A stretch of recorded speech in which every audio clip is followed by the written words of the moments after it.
I always wanted to go to the Olympics. That was my dream. When I was young, that's how I deemed success. If I could make the Olympics. It is sacrifice.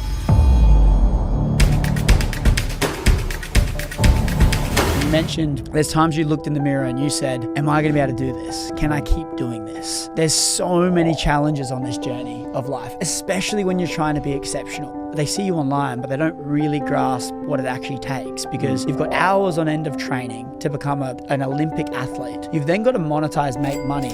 You've got your social media, you're posting content every single day. You've got brand deals, events, so much stuff. When it came to the Olympics, I was fascinated. I was like, what do they do when they're not on TV? What do they do when they're just eating or hanging out, or where do they go? And when I went to the Olympics, I wanted to answer every question that I had. All food from every cuisine you could want in the dining hall. Yeah. Any drinks you want? Done. Massage? We got it. Anything that you could possibly need to perform, you can have like that. I was fascinated about what it would be like when I went. So when I was there, I just filmed everything that I was curious about. And you blew up. Oh, it was fun. It took off. I really want to ask you a bit more of a vulnerable question. What do you think your biggest challenge is right now? I think my biggest challenge would be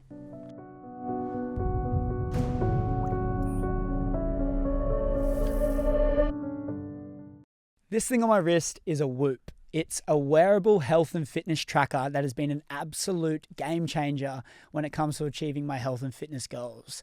As you all know, it is so important to get a good night's sleep. And Whoop tracks my sleep and gives me a score based on how well I performed. And it also gives me metrics such as how much deep and REM sleep I got, how many times I woke up throughout the night. And all of these metrics contribute to how well recovered I am to attack the next day's activities. I love this thing. I've been wearing it every day now for a long time, and it tracks everything I do in the health and fitness side of my life. So go to join.whoop.com/Chris to get 1 free month, and they'll send you a band completely free to try for yourself. Once again, that is join.whoop.com/Chris to get 1 month for free and a free band sent to your door. Sam. Chris. Before the show, I got you to write down a quote for me, something that came to mind straight away, something that you love. And out of all the quotes you wrote, you can fail your way to the top. I'm so intrigued by that quote. I'm really keen to unpack it, but what that means to you. I think whenever you look at anyone who's doing well in their field, you kind of assume that either they can do well because it's them, or they can do well because they've figured it out, or they just have always gotten it right. And when you take that view on something, you can put yourself in a position where you think, well, if they can do it because they're just like that, then I can't. And the more you hang around people like that, you realize that they have made so many mistakes and had times where they didn't succeed, and they had to learn from so many failures that that's actually what taught them the skills they needed to build to the position they're in today. Like, I know you yourself have been working on so many projects over the years, and then when you find something that works better than anything else, you just have that drive to make it work, because you knew how hard you had to work to find that thing and the value that you have in front of you. When I find something that I love to do and it provides good value and it works, and you've had those failures on all those things you have tried, when you find that thing that works, you just give it everything. Yeah, I love that. But also recognizing that people have been in the shoes. Say you don't believe you can do something, or you're looking at someone that's so good at something and you're wondering, oh, they're only good at that because of them and who they are. It's not always true, because they've all started from somewhere. Like, everyone has started from somewhere in their life. And the reality is there's people that are way worse off than what you've been. And, you just need to take that leap and go, the more I do this, the more I fail, the more I'm going to learn, the better I'm going to become at that thing, right? And also not looking at a failure as I'm a failure. Like, with diving, I've had so many competitions, so many that have not worked, where I've gone in, good preparation, and not done my best. Bad preparation, not done my best. Like, things have gone perfectly right, and then I come to comp and I slip down the stairs and hurt my shoulder and can't dive properly. There's so many times where it didn't work. And I find when you make a mistake in a competition, you can look back and draw the dots between all the competitions that haven't worked. But then when it goes right, you can look back and draw the dots to all the times it has worked. So I think what happens in the present moment as well can reflect the way you look at the past, and you can kind of change your view on the past based on what's happening at the moment. And I feel like if you try to just be a little bit more neutral and understand that good stuff's going to happen, mistakes are going to come, and either way, you're going to work through it. I feel like it's just the only way to keep moving forward. Yeah, you said something about like connecting the dots, looking backwards and from the failures, from the successes, and realizing what made that a failure or a success. There's a great quote by Steve Jobs, and it's one of my favorite quotes. And he says, "You can't connect the dots looking forward. You can only connect the dots looking backwards." The reason why that's so powerful is because when you're in a decision-making process and you're struggling with what you want to do and what decision you should make, realize that you should go with what seems right in the moment and disregard all the other ones. Focus on the things you can control and focus on the decision that you made, and just know that that decision is going to put you in the position that you're going to be. And then once you get there, you can look back. It's like, you don't know where you're going to be in the next 12 months. But when you get there, you can look back and know exactly how you got there. And I feel like acknowledging that there's going to be times where you feel lost and you're not sure if you're doing what you're kind of meant to be doing. I suppose even when it comes to training, you come in every day, you're doing your best, you're chipping away. And there's also times where you think, am I doing everything I can? Like, is this what I need to be doing? And then when you get to comp and it goes well and the good times come, you look back at all the things you did correct and you're like, yeah, that works out. Yeah, it all shapes the journey, right? It's so important. And you keep talking about, obviously we haven't unpacked about what you do, and I'm sure that you're a familiar face for a lot of people. You've been around for a long time, but you're an Olympic diver. You've been diving from a very young age. I would love to unpack where that started. I've heard you talk about things about a girl you liked or something like this, but I would love to talk about... It's a good driver. I would love to talk about how the diving started. And I'm always so fascinated by professional athletes and people that devote their life to a particular sport, because naturally, like, you learn a lot of characteristics on that journey, but you're making a lot of sacrifice to live the life that you live. I want to know where that started. Where did that come from? When I was young, I was doing gymnastics and trampolining, and I think living in a competitive family. I had 4 siblings. All of us did a lot of sports together. I played soccer with my brothers. We all did gymnastics. We all did trampolining. I feel like that competition within your siblings to try to outdo each other, because I had an older brother and a younger brother, older sister, and younger sister, and that competitive environment, I think, had to have shaped me as a person to be driven and to try to always push. And I always wanted to go to the Olympics. That was my dream. When I was young, that's how I deemed success. If I could make the Olympics, I'd be happy. And I suppose you're always chasing the next thing. And there was a quote I heard, actually, that you've achieved goals today that you've said in the past if you'd achieved them, you'd be happy. And I am forever grateful for making the Olympics. And it did help shape the person I am. But had that not happened, I would have just continued doing what I was doing anyway. But I think the amazing thing about that is it's not about the goal. It's the journey and the pursuit of achieving that goal is what's special. And if you don't have a goal, it's like you're pulling the arrow back of your lost my train of thought, but you're pulling the arrow back, but you're not shooting towards any target, right? 100%. And we always hear about the journey, and when you do achieve the goal, like, that feeling is so good. It's worth all the failures. But even if you don't get there, just by having the goal pulls you on that direction of what I would feel for me is the life that I want to live.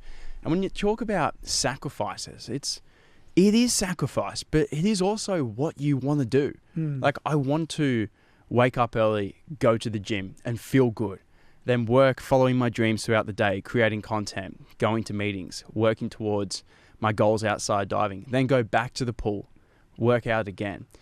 And then after diving, I typically go back home and edit, create content, chip away at anything else I'm working towards. And that is the life that I want to live. That's what gives me fulfillment. So when you talk about sacrifice. It is a sacrifice, but it's also following a life that's true to you. Like, I don't want to go out Saturday night and then sleep in all Sunday, wake up feeling terrible or anxious because alcohol can do that, and then rock up Monday feeling a little bit off. Like, I get satisfaction from really being on top of what I'm doing and following my dreams. It's being driven, right? Oh, 100%. Like, sacrificing what?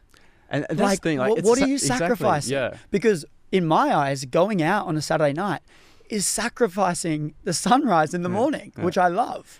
It's doing the training. It's feeling good. It's eating the right foods. It's making my body feel good. And there's nothing wrong with that every now and again. 100%. Nothing wrong at all. But as a whole, I prefer to wake up feeling good. 100%. And it's also one of those things where when you're a professional athlete, or it doesn't even have to be a professional athlete, when you prioritize your health, it seems so counterintuitive to go out and get smashed one night. You know what I mean? It does. It really does. Yeah. And so when you've got that decision, like, yeah, you're making sacrifice, but there's so much more gain. And also, what are your thoughts on, like for me personally, I would struggle to not strive for any greatness, because we've been put on this earth. We are able human beings. We have the ability to push ourselves and challenge ourselves to create some level of significance in our life. If you strip that away, like, what meaning, like, what is life? Like, do you know what I mean?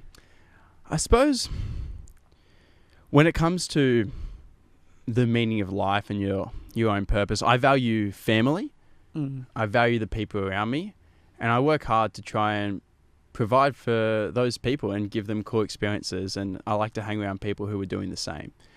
For me, chasing my goals gives me a purpose, and work for a lot of people, including myself, gives you a purpose to be contributing to society in some way, to help out, to do your best. And I also feel like the more successful or the better person you can become, on whatever form that looks like, the better it is for everyone around you, and the more of a positive impact you have here. And if you're going to do anything, it might as well be positive. And I feel like working on yourself is a good point and a good start for the meaning of being here. Yeah, working on yourself is interesting, right? Because people ask me all the time about, like, how do you meet really good people? Dude, you got to be that person. You got to be that person. Or just be trying. Yeah, well, you've got to, if you constantly focus on leveling up you, everything else around you is going to level up, because you're going to attract that. I want to ask you about that. We speak about the people around us and how important it is to have, like you said it earlier, about having a really winning circle and having positive people around you that push you to level up. When you've got such a busy career, and, you know, like, I think people they see you online, but they don't really grasp what it actually takes, because you've got hours on end of training to become an Olympic athlete. You've then got to monetize, make money. You've got your social media, you're posting content every single day. You've got brand deals, you know, events, so much stuff. How do you balance all of the work that goes into your life, and then relationships, and creating meaningful relationships, both platonic, both romantic? Like, how do you find that balance? What provides structure in my life is my diving. I know that I'm going to wake up early in the morning and go to the gym. I know that I have to be in the pool of an afternoon. And by having that structure, it helps me stay on top of all my work. Because I go to the gym, I have my coffee, I'm like, all right, now I'm going to work or do whatever tasks need to be done that day throughout the day. And then I'm going to go back to diving.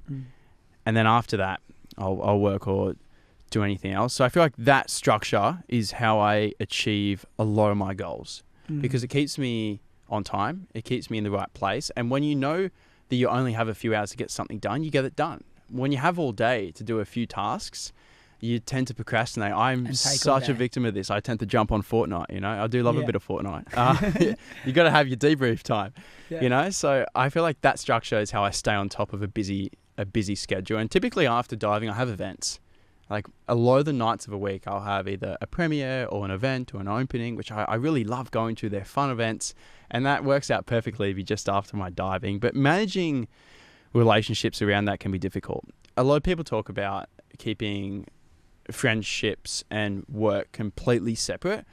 And for some people that works, but for me, I've never understood that, because a lot of my friends are doing similar things and we have so much in common because of it.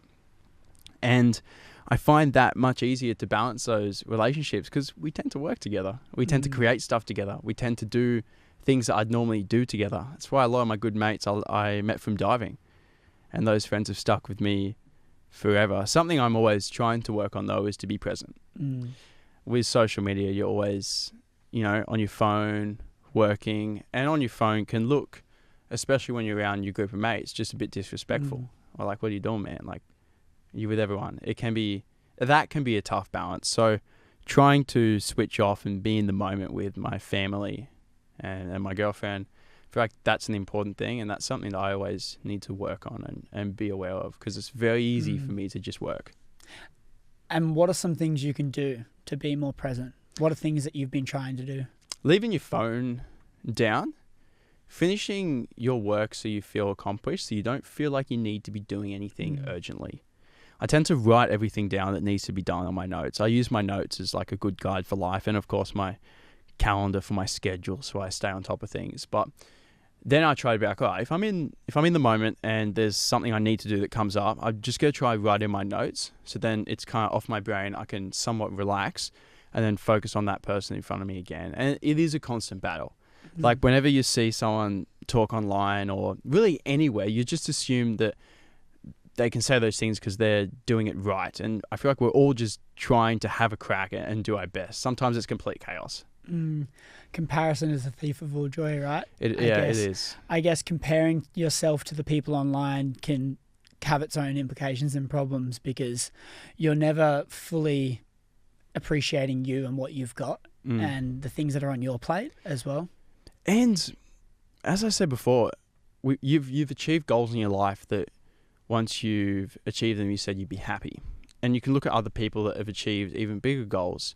You think, maybe if I do that, I'd be happy. But there's a good book called The Alchemist, which takes you on a whole journey to realize that where you are is where you need to be, and you just need to try and enjoy that. So whenever I go to compare myself to anyone else or get into that mindset, I just try to feel grateful for the people around me. I believe people are everything. Yeah, well, I guess it's that interesting thing around the relationships are the most important thing to your emotional well-being and happiness, right? But then if you've got no time to work on the relationships, then the relationships don't become valuable. But then equally, if it's not healthy time and you're not healthy mentally and physically during that free time, then you're not going to be able to work on those relationships too. It's being able to find that balance between everything. And having those type of people that you get along with, like a lot of my friends, as you would understand, you're a good friend of mine, but sometimes we may not talk for 6 months. Yeah. And I'll still answer the phone as if we'd talking yesterday. Yeah. And we're respecting each other's hustle, right? You need that. We're so busy. It's like I've known you for years now, probably 4 years, I guess. Yeah, nearly half a decade. Yeah, we've known each other for 4 years now, which is a long portion of our short lives. And but like we've probably hung out 5 times, like literally not very many times, but we've known each other for a long time. But I think just recognizing each other's growth is really powerful. Like when we spoke on the phone the other day, when we were chatting and getting you on the show as well, it's just so amazing to see how far you've come. And, I want to ask you about... I appreciate that, by the way. Yeah, thanks, man. You've honestly inspired me a lot with my content journey, and just being able to see how far you've come is so awesome. And I want to ask you about the accomplishments that you've achieved. Like when I saw you on the Sydney Opera House, getting like diving with an animation over the Sydney Opera House, I was properly blown away, because when I first hung out with you in Manly, we were walking down the street. I think you had like a couple 100,000 followers on TikTok, and I didn't really grasp what that meant. It was just a number on my screen, and then I saw these little girls start screaming that you were there, and then they like went up and got a photo with you, and I was just sitting there with Sam going like, what just happened? And then I see you fast forward a couple of years later, and you're literally in the Olympics, meeting with the president, everyone, like Prime Minister. How do you deal with the accomplishments? Because you've had so many. Do you ride these waves where you're really high when you get a good accomplishment? Have you learnt to be a bit more maybe like neutral with them so you don't have big lows? How do you feel when you have all these eyes on you and achieving all of these things? It's a good question, and I think good friends and good people around you and family as well. Like my siblings, they love me and support me whether I win or lose. So if I come home after I've just spoken to the Prime Minister, they don't treat me any different. They don't mind, and that always keeps me very grounded. I think too with diving, man, like I've had so many tough times in the pool. So many times I've looked in the mirror and said, can I do this? And I feel like when you're always pushing, when you're on your edge, you're constantly failing. So you never have time to think, oh, I'm the top, like I'm the best, I'm so cool, I'm doing all this, because you're actually half the time failing because you're pushing so hard. So I think in terms of dealing with the success, it's not by turning around and just celebrating everything I've done. It's like I've enjoyed that. I like the process, and we're going to keep pushing for more. But that can be a difficult area as well, because you don't want to just keep running forward for the next thing. So it's a constant balance of just being grateful for this moment, for life, just grateful for waking up this morning and for being here. Things. Being able to have that coffee we had this morning. I love a coffee. Yeah. Grateful for those things. Understanding that it's still difficult moving forward, and I'm always doing things that I find very challenging to me. So I never have time to become overly, indulged in the things I've succeeded. The Opera House, though, that is a funny story. I become, with my dive going up on the Sydney Opera House, that's a funny story. And it's just by hanging around good people. And it actually ended up going up the night before my Olympic trial. So I remember I ran into the city, saw it on the Opera House with my team, and I thought, that is incredible. Watched it for about half an hour with my family, and then I had to go home because my Olympic trial was in the morning. And I thought after that, I was like, I got to make this team. Even coming into the Olympic trials, you have a lot of media, you have a lot of pressure on yourself, and everyone's there. It's a very interesting thing, but very, very rewarding. And the Opera House came from hanging around good people. I was doing some work with some people called Tim and Trina in the sustainability section. Tim's an artist, and I had my Sam straws, which was the biodegradable wheat straws. And we'd been working together on projects for the environment, working with the council and the ministers to try and do everything we can to have an impact. And through our sustainability work, we were actually able to go up on the Opera House. And you never would have connected those dots looking forward.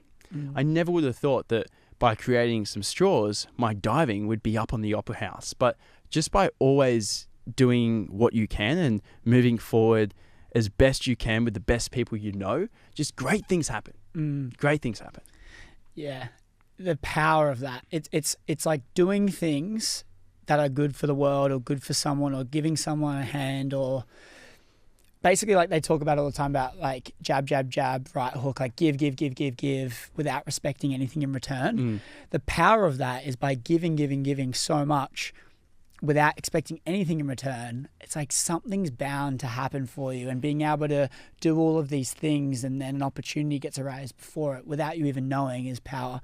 You said something just before. I really want to bring it back to what you were talking about the tough times. And you mentioned there's times you looked in the mirror and you said, am I going to be able to do this? Can I keep doing this? There's so many challenges on this journey of life, especially when you're trying to be exceptional like you are, and you've done a good job of it. But like the tough times are constantly arising, especially when you're in the spotlight, right? I want to know your thoughts. Like, have you ever thought about, in terms of diving specifically, just, I think I need to hang up the boots. I think it's done. Have you questioned keeping going with your diving? Certainly.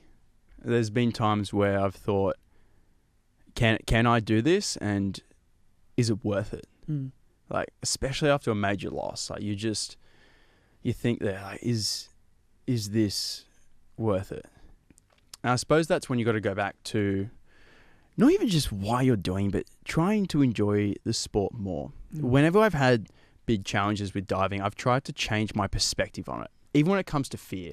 When I learnt one of my dives a long time ago called it's a back 3.5. It's a fairly easy dive for me now, but at the time it was just it was incredibly nerve-wracking. So you jump backwards, you spin 3.5 times, and it's very unnatural to land on your head, but you got to kick to the roof and land on your head. Now, I had some mistakes laying this dive where I'd landed flat on my stomach, flat on my back, like really painful, and I knew that there's no way out because I need this dive if I want to become a diver. With diving, you're not allowed to not compete a single group. We got 6 groups and you need all of them. So you can't throw the towel in when something doesn't work, and you need to figure each one of them out.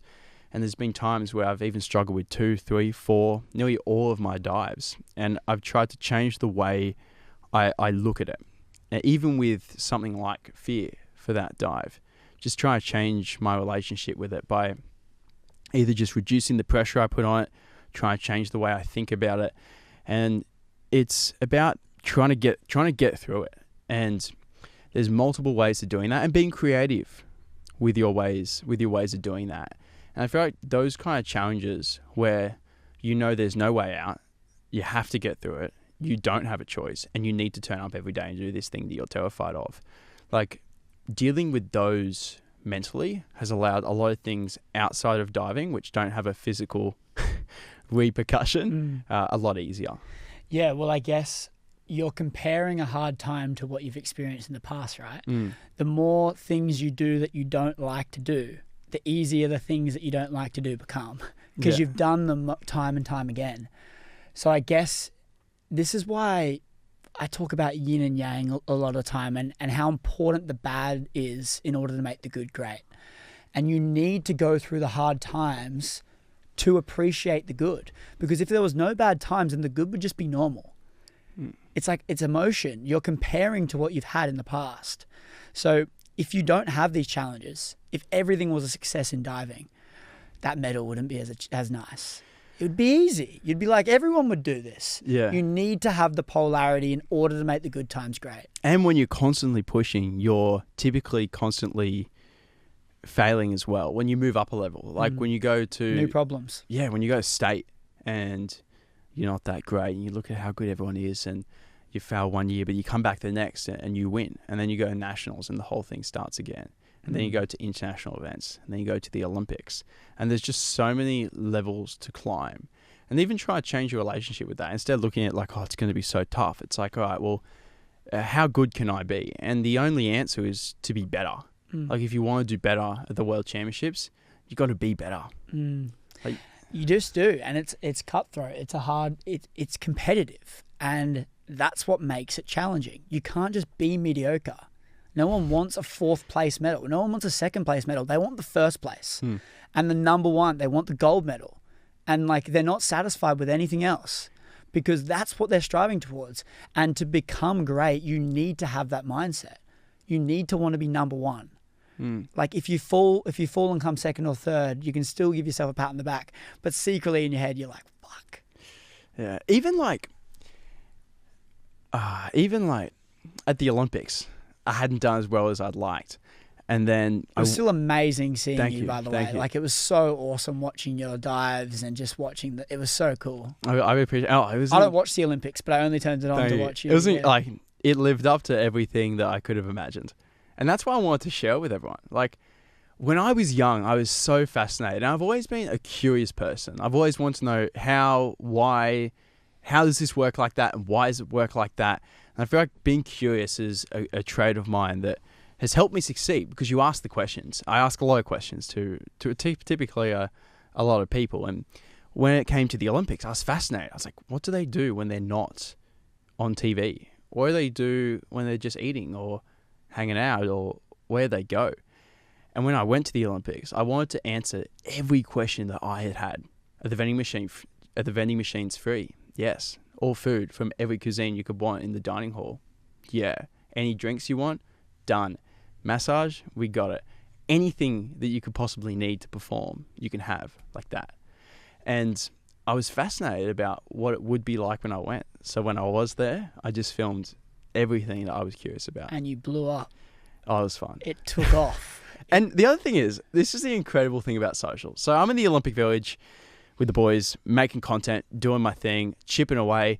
And it's such a controlled environment. And what felt weird was there was other Olympians that were way more established than me, even Olympic champions that wanted photos, which as a young athlete, my first Olympics, felt kind of weird as well for me.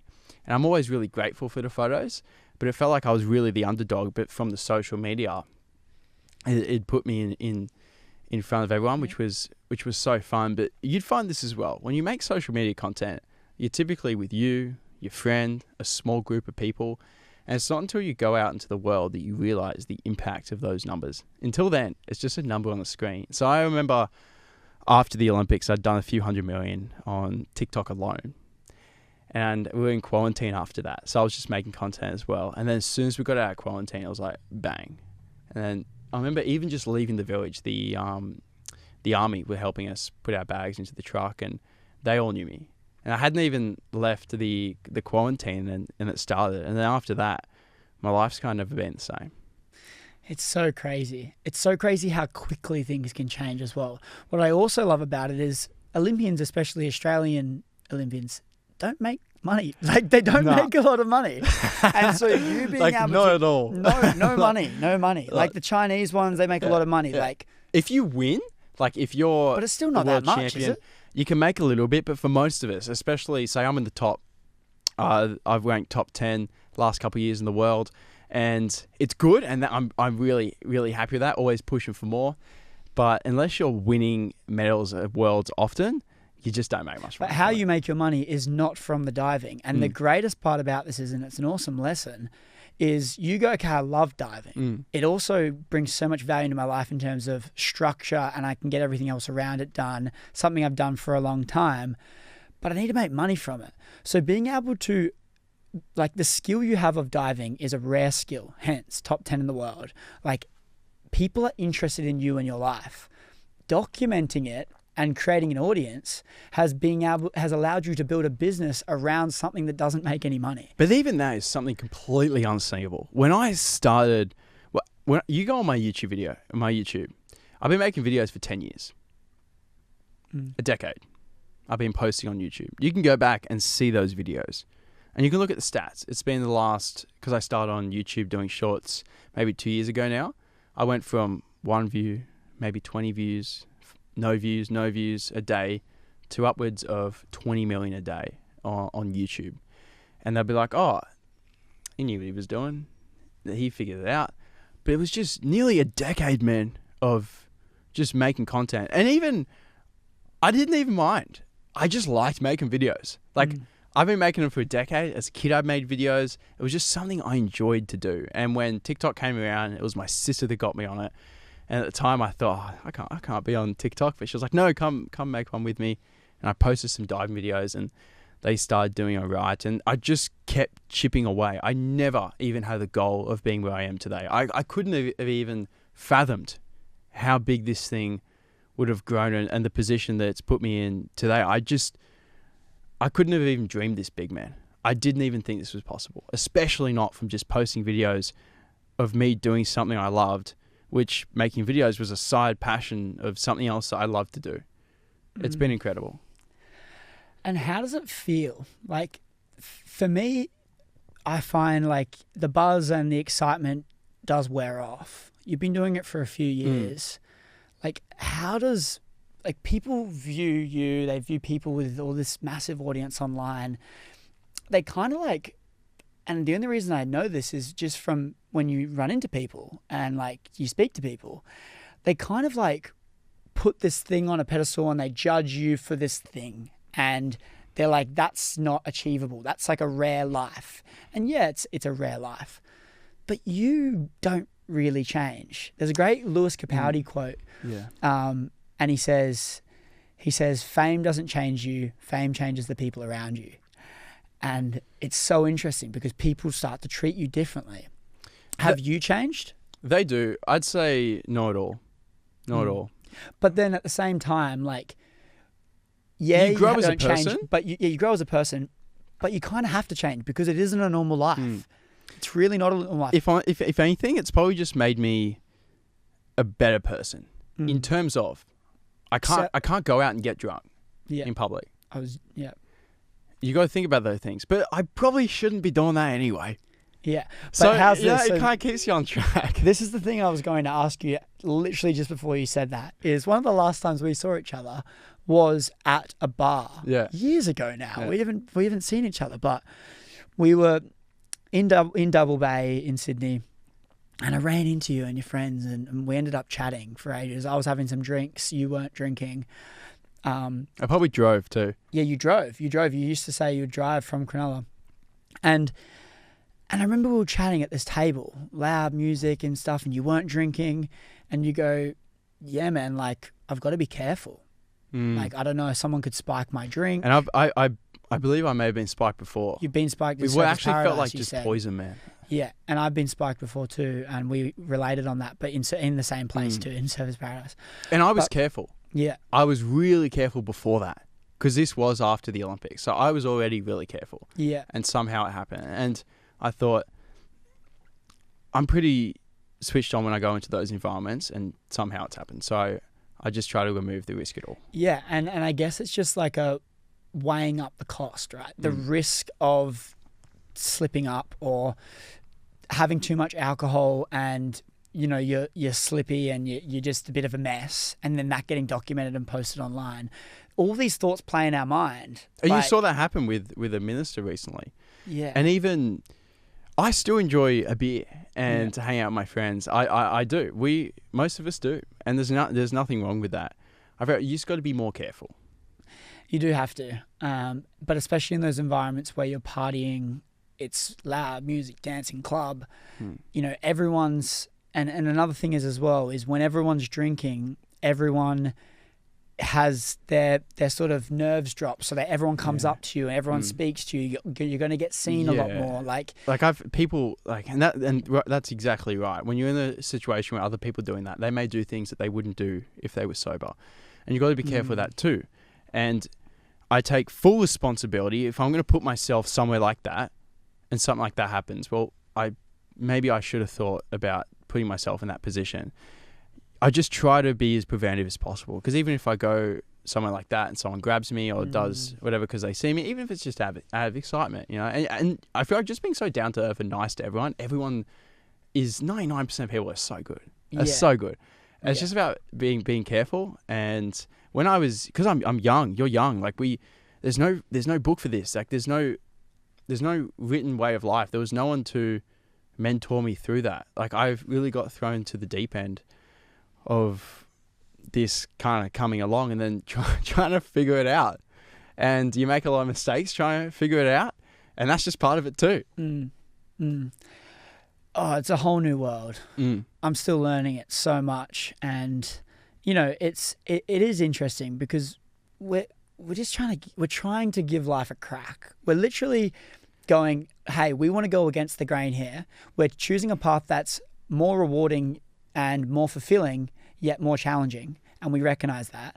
And with that comes so much great and amazing things, but it also comes with certain challenges. If I'm having a bad day and I'm walking down to Bondi, like, I don't want to be stopped. Like, I want to go and hide in the corner if I'm having a bad day. Yeah. But you've kind of got to weigh that, right? Yeah, I remember this one time, dude. I had we all have bad days. I was really sick. I had like glandular fever.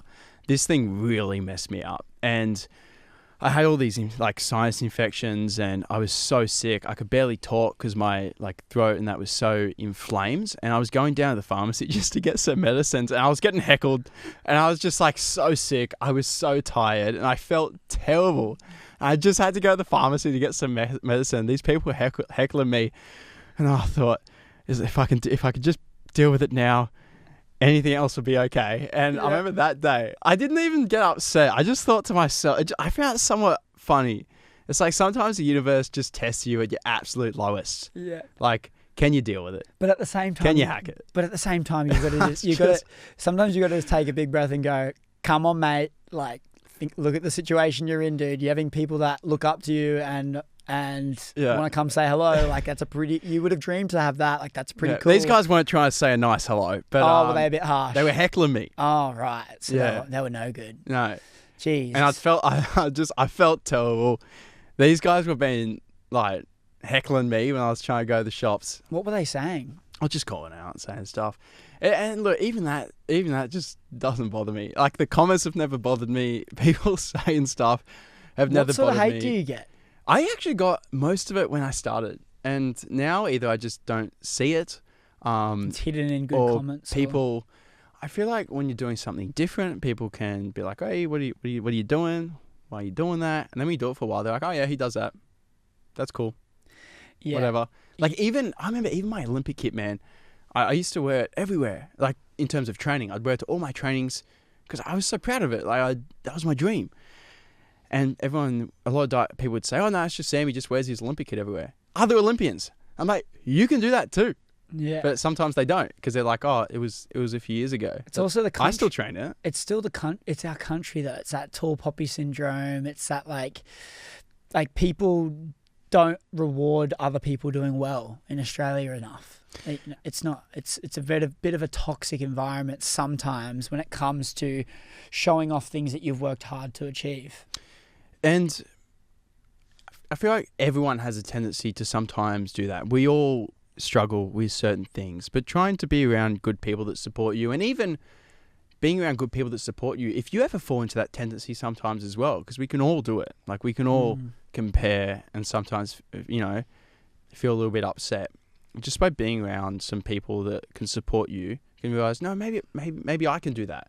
And then if I'm working towards that, then I want to be around other people working towards that. So it's a really positive snowball effect to be surrounding yourself with good people. And it can try and draw away from that tall poppy syndrome. It is something to be aware of, but I feel like if people have their own goals and they're striving towards something, it's much easier to deal with, and it can be less apparent because you're all working towards something and you want to help each other and you want to be around successful people. When you're doing a good thing, or trying, or just giving it a crack, you want to be around other people who are trying and giving it a crack. It just kind of rubs off. Yeah, you're the sum of the people you hang around, right? There's so many different ways to say it, but my favourite one is if you're in a room with 5 wankers, you're the 6th. If you're in a room with 5 wankers, you're the 6th. Yeah. And if you're in a room with 5 inspiring, motivated, driven people, you are going to be the 6th. And it is so powerful. And I've had it time and time again in my life. I literally it's day and night difference. And you don't notice till it's too late.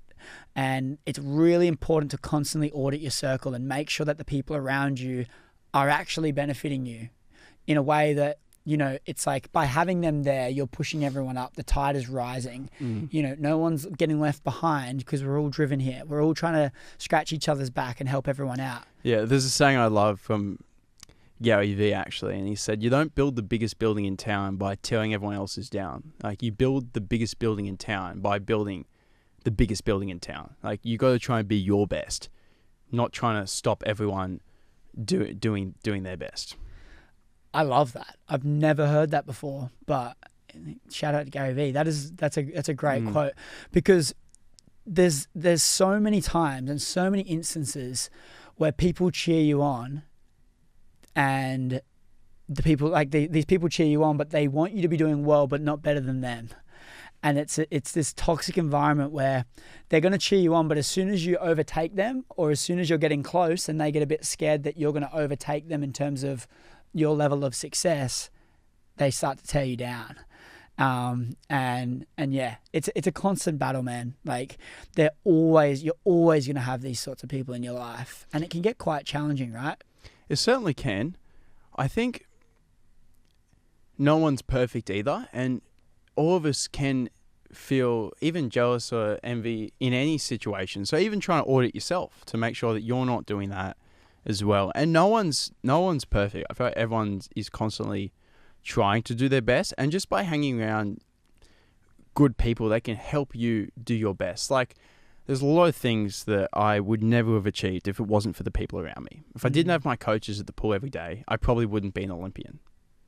So I feel like accountability helps as well. Yeah. And your good friends keep you accountable. Like I know my friends will if I do something, and I say this, if someone comments hate about something, I probably won't take it on board. But if Chris comes to me and says, hey, Sam, I think you probably could have done this better, or I think maybe you should have worded this like that because of this, then I'll take it on board, because constructive criticism is important. And Cooper Chapman talks about, even in the hate, you could even look at why are they saying that. Maybe there is something legitimate to it. Maybe I did sound like a bit of an ass, you know? Being able to take it all on board, I think that is so powerful. I've had an incident recently where I got honestly like just rinsed. Like I literally got like, where? Oh, I won't get into it in this. I don't really want to speak about it too much. But I'm sorry to hear, by the way. No, that's fine. But I was trying my best in public. No. But it was with someone, a friend of mine, and a friend of yours rinsed you. Yeah, Was he helping or hindering? Oh, just kind of shutting me down a fair bit. It was pretty hectic, but so I won't get into it too much. But I basically was just really trying to be as stoic and calm in the moment, because I know that if I shut him down and say, if I shut them down and just go like, and shut down the things that are being told to me, I'm stripping away all of my opportunity to learn. Whereas if I just take it up and go, okay, the reality is I've made that person feel that way. Their thoughts are their reality. If I can somehow onboard it and see within, no matter how hectic it was, no matter how negative it was, no matter how much in my mind I'm like, come on, mate, shut up. Like, what do you want about? Like, you're trying to judge my character, and my character's got me so far in my life. No matter how much I just said in my mind, come on, mate, like, I don't need you. I still seeked within and seeked answers and go, how can I better myself from what they've just said? Because if I've made them feel that way, it's their reality. I've done something. I may not agree with it, but I'm stripping away all my opportunity to learn if that does happen. That can be very tough. I know I've got to go to my advisors when someone really if someone close to me hits pretty hard, then I'll probably reach out to my advisors and see what they think. And what do you mean advisors? Probably my close friend groups, my family, like the people that I trust and value their opinions most. So of course I've got my friend group, and they're around me. But then outside that, I've got probably a group of people, and they're not dubbed my advisors, but they are people that I call if I'm quite unsure about something. These are people, some in business, some in family, some outside of both of those, that I can talk to and get their opinion on, because that person may just be angry, and they may just be having a bad day and they want to take it out on you, or they may see something that you do need to fix. So having those advisors can help to get in between what is right, what is wrong. And I feel like your intuition always tells you to, though. Yeah. Like, you kind of know if you're doing, like, if you're being a bit of a wank. Yeah. I just feel, honestly, like, I don't go to anyone because I want to seek the answers myself. I don't have to take it on board. I just got to look and see maybe where it came from so I can try and better myself. I feel like I just, for me, it's not about believing them and saying, yes, I'm going to onboard all that and change my character. It's more about onboarding that and going, okay, like, I don't really agree with it, but how can I look in and see maybe where that stemmed, how I made them feel that way? Just myself, self-reflection. One of the things I wrote down in my purpose statement, as I said, like, I'll live a life of constant learning from my past self, my past lovers, and the people who thrive before me in the areas of business, health, and relationships. Yeah, I like that. If I can constantly keep learning from my past self, which in an instance like this, I'm learning from me because I've made them feel that way. Look within. I'm not looking at them. I'm not judging their character. I'm just looking within and going like, and just trying to take it on board and try and be really stoic and calm about it, because in all the chaos, like, I love the word stoic, and I've been using it a lot recently. Just such an attractive trait is the ability to be stoic, calm in the chaos. Because, you know what comes to mind when you say stoic? What? It might be a biblical verse. I'm not sure, but I think of like standing on the rocks, like with the waves crashing over you, but yet they can't hit you. Like, they can't move you. Like, standing on rocks with like big waves crashing over you. Like, you're being hit hard with everything, but the water somehow doesn't move you. You're somehow not affected. You're able to stand there strong in front of the waves and to be able to persist. Yeah, calm and collected in all the chaos. It's a really awesome trait. Some days are easier than others. Some days are easier than others, and you're constantly learning. But on that note, I really want to ask you a bit more of a bit more of a vulnerable question, just about your life at the moment. What do you think your biggest challenge is right now? I think my biggest challenge would be trying to build a team that can help me do what I do on my own. I'm very busy. I do a lot of tasks on my own because I can do them effectively, at least effectively in my own opinion. I probably need to let go of a bit of that, try and or build up a team that can help me do what I do so I can focus on what's more important. I think I could have more clarity in what I'm thinking and what I'm doing. I think there's got to be more thought behind even more direction of where I want to go and how I'm going to build it. Even with my business stuff. I know with diving, I have to work in the business. No one can do my flips for me. But I feel like with my business stuff, I'm probably doing too much in the business. I probably got to let go a little bit. Let the others help me. Do you feel like that's because you know that when you do it, you're going to do 100% and you're scared that someone's going to take over that and do a worse job, and so you're scared of letting go? I think it's a little bit of knowing that I know how to do it and I can do it in a timely manner, and giving it to someone else who can do it fairly well, not up to the standard, and maybe not in a timely manner. Now, in a long term, I'm better off having these great people that can help me because I can do more, but in the short term, it will slow me down. I think that is what I've been avoiding. It's something that I've been trying to do better at, but also you got to find people that will do their best. And I don't mean doing okay, like really doing their best, like really caring. And I'm really grateful for the people that I have around me, that when I have them help me with something, like they really help me with something, like they really do their best. And even if it's just one friend or two friends, like it makes a difference. And I feel like I've always had fairly small groups of inner circles of just really good people. Yeah. It's that letting go is such a big challenge. But the timely manner thing's an interesting thing, how you're saying it's actually going to slow me down in the short term. Maybe it's a matter of trying your best to be able to train up these people and know that very short term it's not going to be to the standard or the time in which you want it, but then being able to build that out so you can then take a step back and focus on other things is powerful. A great example would be my diving videos. I used to get my friend Hamish to come in, film a whole session on my iPhone. Then I'd go home and I'd edit them up. And to be honest, I love doing it. So I would still do that today. But we thought, how can we do better? Well, we get my friend Ramon, who shoots on a really professional high-end camera that can get a super clear shot really close in on any angle we like. And he shot once for us, and I had a look at it, and I was like, oh, it's just not going to do that great. It didn't do that great because I didn't edit it. I didn't know how to use this new footage. I didn't know how to make it work. So he was like, "No, man, we can do it. This will help." And I said, we'll come in again. We'll give it another crack. We gave it another crack, and it didn't do that great. But Ramon was persistent that this would work. So we tried again. I then edited some that did okay.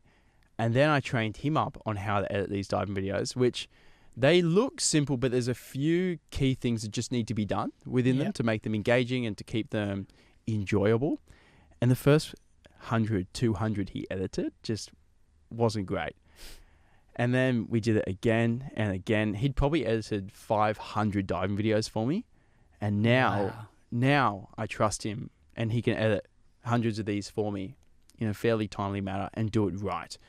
But it's been such a long process of figuring that out, and it was worth it to me. So I have invested in the training before, and it has been worth it by having someone who is invested, wants to help, and is coachable. It's probably something I need to do more in other areas. I feel the same battle now, even with the podcast clips. I know how much it takes to go into a clip that's viral, engaging. Like you look at one of the clips I posted the other week, it's on 17 million views, right? Well done, by the way. And you go, that was a 3-minute video clipped out of a podcast.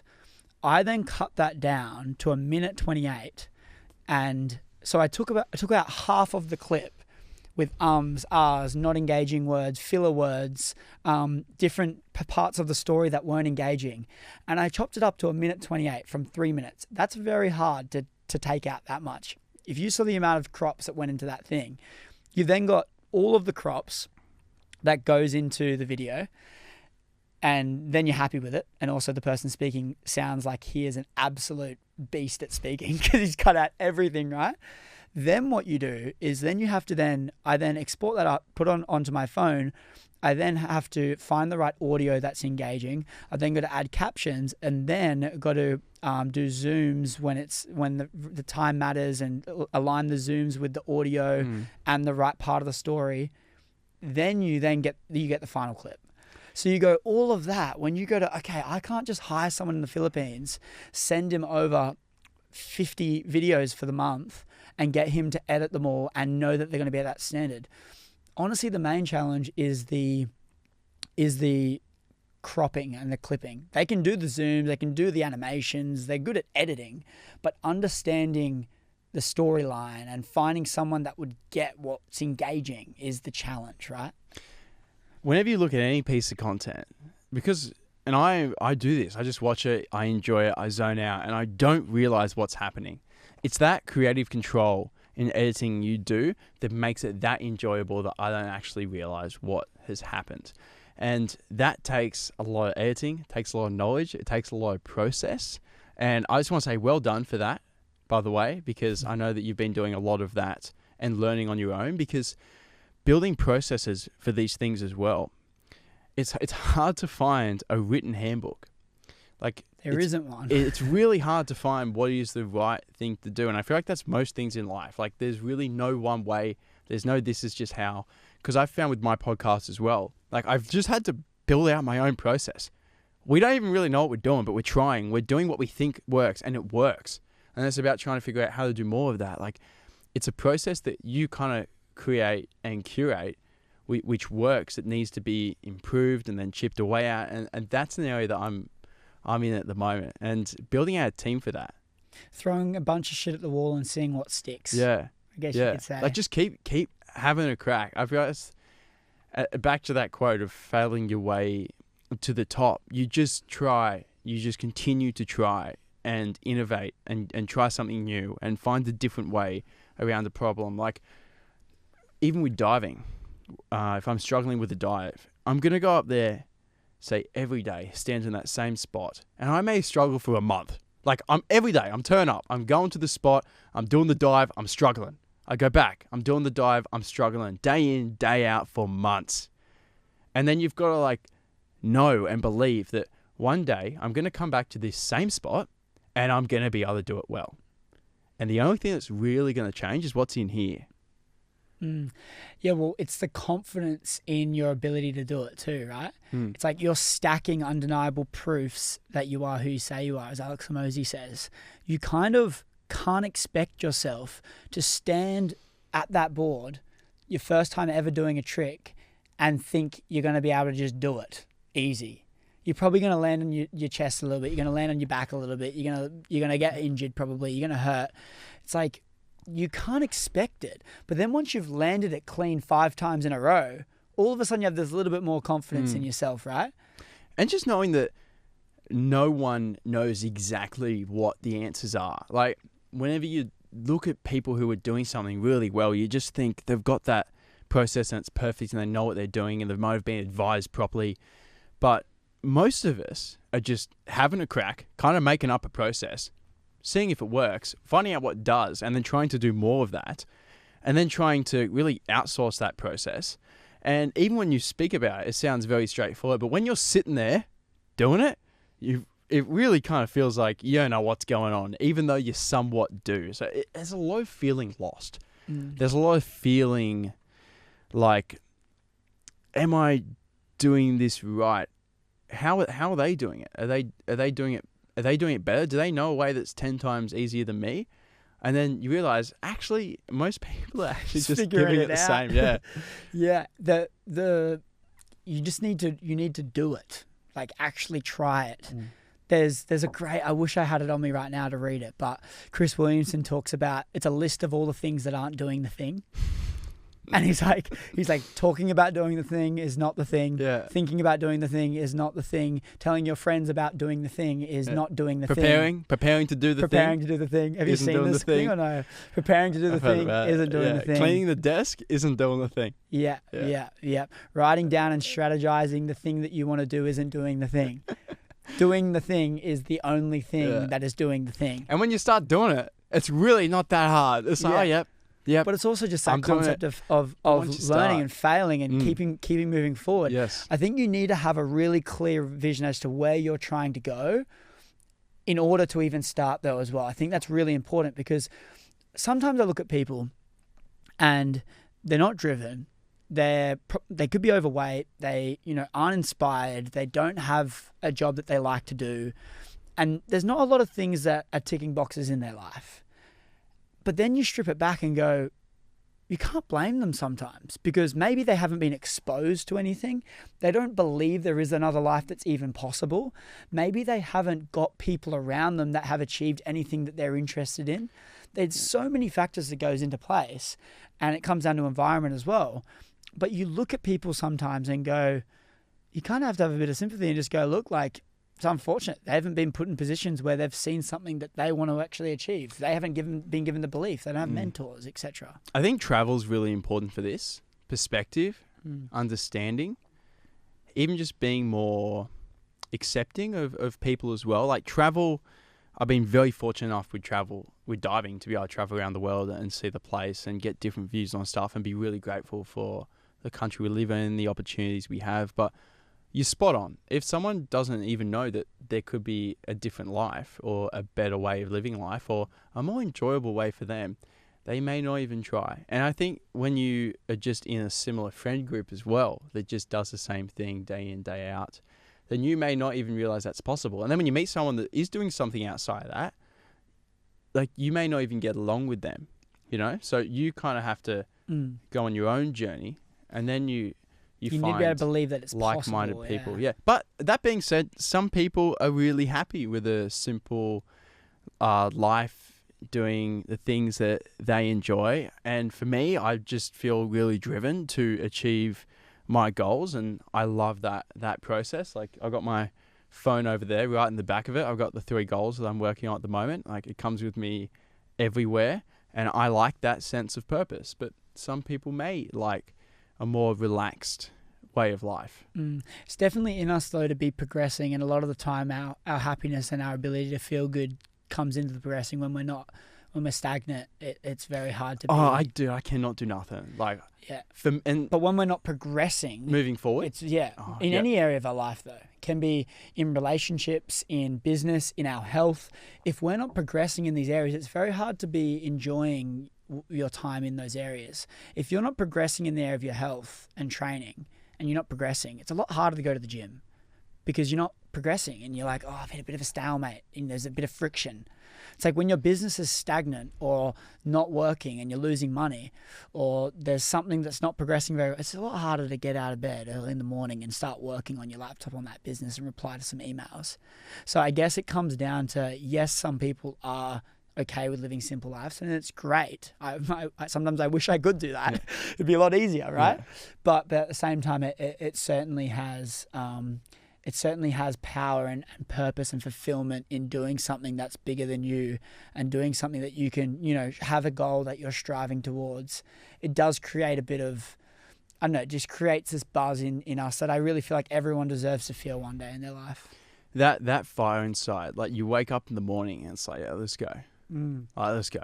Yeah. Like I know what I want to be doing, and so I'm going to go out and give that a crack, and I know what we're working towards. And even that, recently we went to the World Championships for diving, and I was doing synchro at this event, and we didn't dive our best, and we missed out on securing Australia a spot for the Olympics in the 3-meter synchro event.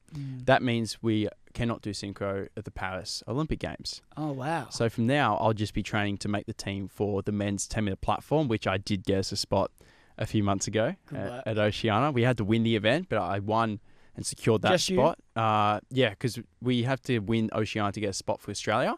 So it's not mine, but it goes to Australia. But you're the one that won it. I won that spot, yep. Oh, good on you. But for synchro, we missed out on the spot. And for a good 6 months, man, like my whole life was just dedicated towards getting this spot. That was with your partner. Yeah, with Curtis. Nearly every day we're doing synchro. We're coming in, we're chipping away. That dream is alive. You're visualizing, you're working towards it. You do everything right. You get to the competition, you're training hard, you make the sacrifices, you're eating well, and it doesn't happen. And those losses along the way happened too. Even when you did everything that you could, and then it's really hard to keep pushing forward outside that, but you have to find a way. And those challenges come, and when those challenges come in your business and anywhere else in your life where you've worked towards something and it hasn't worked, I feel like not giving up on that possibility of success, even at that high of a level of when things really don't work, like you still can't give up. You got to find a way to keep going. That was a challenge that I faced recently that was really difficult. And you do everything you can, and sometimes that doesn't work as well, and then you've just got to move forward to the next thing. Yeah, I think that's, as an athlete, like that is so challenging. As you were explaining that to me, I just got goosebumps from a time where I was playing footy and I didn't make the team, even though like the coach pulled me aside and he said I trained and played the best, but I still didn't make the team and the state team. And it was like I remember going, just lying on my bed and just like crying, and how hectic, because you've given it absolutely everything. You've trained your ass off. You think you're so prepared, you're ready to go, you're confident, and then it doesn't go to plan. And like it feels like you've been training days on end, hours on end, weeks, months for this one moment. And then it doesn't go to plan. And then you just can't give up. Got to keep going. And those are the moments that test you. Yeah. Because it was really hard to go back to training after that. Yeah. Because you visualize for this one thing and it's been taken away from you. It's like this sense of loss that you feel for a while. Yeah. It's pretty amazing how young you are as well in the Olympics. It's pretty cool. I remember when you went there, you're quite a lot younger than a lot of the other people. Yeah. I think I was about 18. Crazy. And how old are you now? 21. 21, so, turning 22 this year. Yeah, so I should be 22 for hopefully Paris. Yeah, amazing. Now, you're 22. For me, I really feel like there's... I really started living and learning when I was probably 16. It's funny, when I look at it, I go, like, you're not really living and learning at those younger years. You might be, but like your learning and your maturity as a person really starts to grow in these later teens and in the early 20s. When you're very young too, your life is fairly structured by what your parents want you to do. Schooling, you everything. Have a car, yeah. You can't drive. Yeah. You got to go to school. Your parents say you got to go to soccer, you got to go to soccer, you know? Yeah, so you don't really grow and develop a lot. And that's why when people, are still at home when they're 30, they don't really mature very much as well. But what I want to ask you is, it wasn't too long ago, but you've changed a lot. You've grown a lot since. If you were to go back to your 18-year-old self and you could give him one piece of advice, what would that bit of advice be? I think it would just be to keep doing what you're doing. At the time, I was just doing my best at the time. I wasn't doing as well as I am now, but I didn't need to be either. I just had to keep doing what I'm doing, keep applying the pressure, keep chipping away. I would say stress less, but at the same time, that stress probably helped me do what I need to do. So I think I would just tell him to keep chipping away. You mentioned stress less. I feel like a thing that I would give my advice to is, because it is an interesting question, but do you think there was a thought that you had as an 18-year-old was there a thought you had as an 18-year-old where it kind of consumed a lot of your mind a lot of the time, or it maybe like it was kind of this thing that just lurked in the back of your mind? You always had this thought, and as you're looking back, you go, I wish I didn't have to worry about that all the time. Was there anything like that? Maybe when I was very young in primary school, like I really struggled to read and write. It took me a long time to learn how to read and write, and I still can't spell. So you probably see a lot of spelling mistakes on my social media. We all have our challenges, and I remember my mum would take me to like 10 different places to try and learn how to read. Like it took me so long. And that feeling of really struggling in school with something like reading that everyone could do. Like, you just feel like a bit of a loser. You kind of feel a bit stupid. And it's not anyone's, like the teacher's fault or anything, because they're trying to help, you know, you get all the extra help.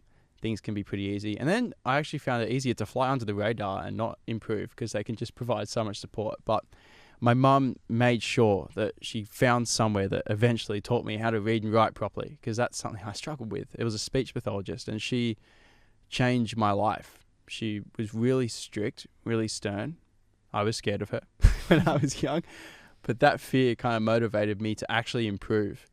And I feel like when you're young and you just kind of feel stupid and like you're somewhat below just because you're not good at that one thing, I found that very difficult. And then when I went to high school, I moved cities. I moved from Newcastle to Sydney, and I went to Trinity Grammar. And I told my mum, don't tell them that I struggled to read at all. Like, please don't. I want to do it. I want to Clean slate. Yeah, I want to start. And through what I'd learnt from this speech pathologist, I was able to scrape through, get by, and I ended up doing advanced English in high school and did quite well in it. That I was very happy with, under no special considerations. I went through it, and that was really difficult growing up, because you just feel stupid and you feel less than, and you feel like you don't belong, and you don't know where your place in society will be if you can't do what everyone else is doing, especially when everyone else does it so well. And you can't do it at all. It can be really tough, but there's also not much else I could tell that guy, because it's going to be tough. It was tough. It was still going to be hard to learn, and yeah, I had to do it. But I feel like that made me really resourceful to be able to help and use whatever I can to get through it. I learned to work with the people beside me that helped me play spell, like the teachers to help me get through. I think that kind of improved my people skills, because I knew that I couldn't do everything from a young age, and that was a really hard time. Could you not speak very well? Was it? I could speak fine. I couldn't read and write. Right. Okay. The speaking was fine. She was a speech pathologist, but she taught me to read, and she was really good at it. Wow. Yeah. Well, there you go. I want to commend you. You inspire me a lot. I look at your story and all the things that you've achieved, and no matter how many times you might get knocked down, you're talking about hate comments, etc.